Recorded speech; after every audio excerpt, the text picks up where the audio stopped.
Et salut les amis douces et les amis doux, je reviens encore en ce 7 septembre vous présenter mes deux dernières lectures qui sont World War Web et World War Web 2 de Joanna Zahir, qui est une auteure auto-éditée et que j'ai découverte, c'est en début d'année me semble-t-il, vers le mois d'avril lors d'une séance de dédicace. Pour la petite histoire, c'est son compagnon qui fait lui aussi de super illustrations et de super bouquins, qui m'a parlé donc de l'écriture de sa conjointe. Et j'ai dit pourquoi pas essayer. La dystopie en général, c'est pas mon genre de prédilection, mais là, je les ai mangés en 2 jours, les deux. Et pourtant, il y a un peu plus de 400 pages chaque livre. Mais l'histoire est tellement addictive que on est obligé d'y tomber dedans. Alors, pour un petit résumé vite fait. Nous sommes à Paris, nous sommes en 2035. Il y a eu pas mal de changements. On a un mur qui entoure en fait la capitale et qui empêche les insurgés de rentrer dans le blocus, quoi. Pseudo, j'allais dire, commandant a fait construire pour privilégier en fait une certaine société qui s'appelle les humanobots. Parce qu'en fait, cette personne-là, elle veut une société parfaite, quoi, hein. Je vous, je vous laisse vous faire une idée, hein. Et donc, il y a un autre clan après, qui s'appelle les insurgés. Et dans ce clan, il va y avoir une jeune femme, Rebecca Barnes, qui, elle, est une pro, en fait, du hacking, qui touche, comme on dit, sa bille en informatique, et qui essaye de les contrer, de mettre à mal le système, etc., parce qu'elle, elle veut rendre l'humanité aux humains. Et donc, on va suivre, en fait, les péripéties de cette jeune femme avec son groupe, qui vont essayer de mettre à mal, en fait, une intelligence artificielle qui a justement été créée par un ami à elle. Elle connaissait cette personne et qui malheureusement, en fait, a laissé son intelligence artificielle tomber entre de très très mauvaises mains. Tout ça parce qu'il avait été très très mal conseillé et il avait eu tellement de déceptions que par en fait, je dirais peut-être aussi par ambition un petit peu, mais c'était pas ça son leitmotiv de départ. Il s'est laissé embringuer et embrigader aussi par cette personne. Et il a développé donc cette intelligence artificielle qui s'appelle Cyber. Traduire cyber en japonais. Et, euh, et donc, on voit en fait un monde post-apocalyptique. Il y a eu pas mal de personnes qui n'ont pas voulu, bien sûr, entrer dans le moule. Et soit elles étaient faites prisonnières et humanobotées, je serais tentée de dire, de force, ou sinon, elles sont mortes purement et simplement, ou alors elles ont réussi à rester, comme on dit, dans le bas de la France, je serais tentée de dire, vu que ça se situe quand même plus sur Paris. Et elles, elles subissent, hein, de loin, mais elles subissent.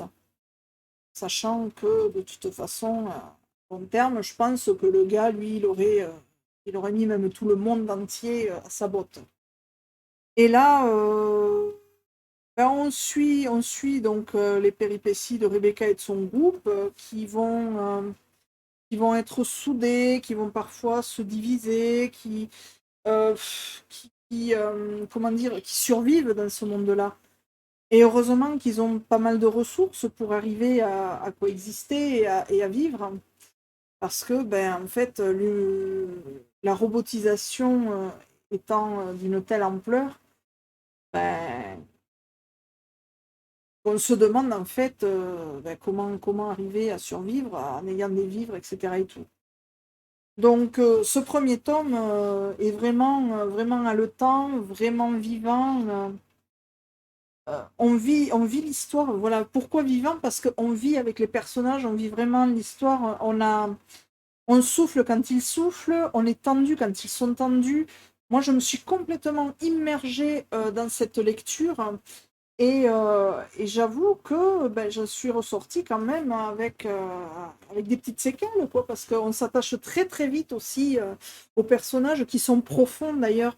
Ils ont une histoire propre, etc. Johanna développe très très très bien ses personnages, son contexte aussi. Moi, j'avais l'impression vraiment de me balader dans un Paris complètement flingué, quoi, si je puis dire. J'ai eu l'impression de revivre aussi Judge Dredd. Qu'est-ce qu'il y avait encore Elysium aussi. Oh, il y en a un autre. Equilibrium aussi, quand on leur implante une sorte de. Enfin, quand on leur demande de prendre une sorte de traitement, etc.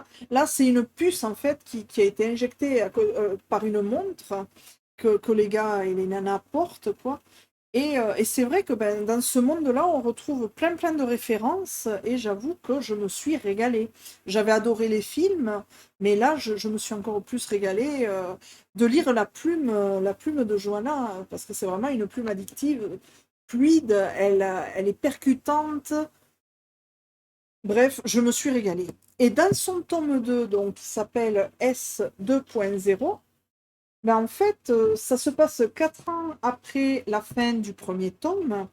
Et là, pareil, ben, l'action voilà, se déroule bam direct.